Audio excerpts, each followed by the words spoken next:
बिस्मिल्लाहिर्रहमानिर्रहीम। अस्सलामु अलैकुम वरहमतुल्लाहि वबरकातुहू।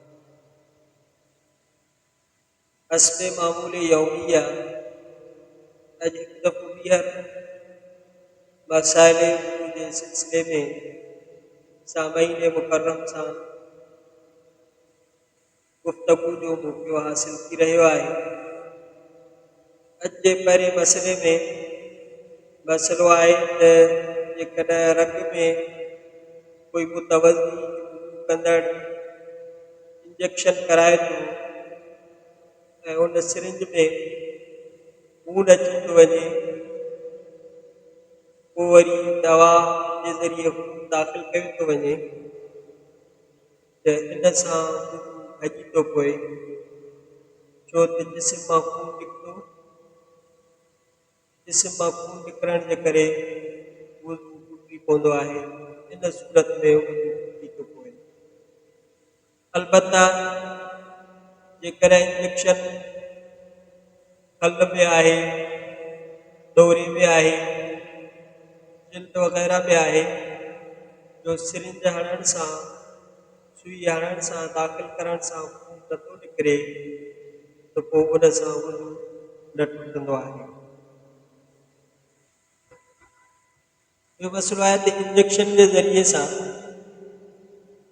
जेको खून कढियो वेंदो आहे उन सां वुज़ू टुटी पवंदो आहे,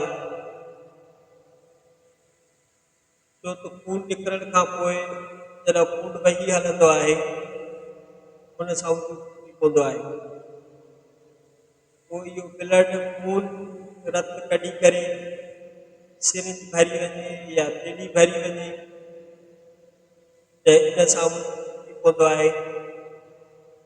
फ़र्ज़ कजे जेकॾहिं इहो थेली में या सिरिंज में खून न भरिजे, इहो ॿाहिरि वही पवंदो ऐं खून जे जिस्म मां ॿाहिरि निकिरण ऐं वहण सां वुज़ू टुटी पवंदो आहे। तंहिंजे करे इंजेक्शन जे ज़रिए या थेली जे ज़रिए निकितल खून सां वुज़ू टुटी पवंदो आहे।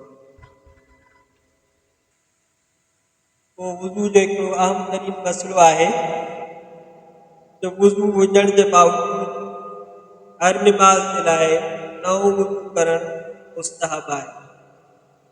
पर जेकॾहिं हिक ई वुज़ू सां केतिरियूं ई निमाज़ूं मुतवज़ी वुज़ू जे क़ाइम हुजण वारी सूरत में अदा करे थो त निमाज़ूं थी वेंदियूं।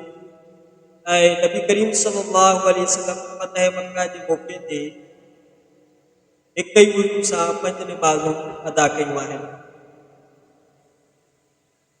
ऐं जेकॾहिं कोई माज़ूर आहे, सिर्फ़ु उनखे हिकु हथु आहे, उन हिकु हथ सां मथे ऐं ॿिन्ही कननि जो मसो करे थो त करे सघे थो, उनखे इजाज़त आहे ऐं उनजो वुज़ू दुरुस्त थी वेंदो। नबी करीम सल्लल्लाहु अलैहि वसल्लम जे सुन्नत मुबारका मां आहे मुंहं खे ॿिन्ही हथनि सां धोइण। पाण करीम सल्लल्लाहु अलैहि वसल्लम खां साबित आहे। इन लाइ बिना उज़ुर जे मुंहं खे सिर्फ़ु हिकिड़े हथ सां न धोइजे, बल्कि सुन्नत ई आहे त मुंहं खे ॿिन्ही हथनि सां धोइजे। इहे कुझु वुज़ू जा अहम तरीन ऐं बुनियादी मसाइल हुया जेके अॼु जे दर्स में बयानु कया।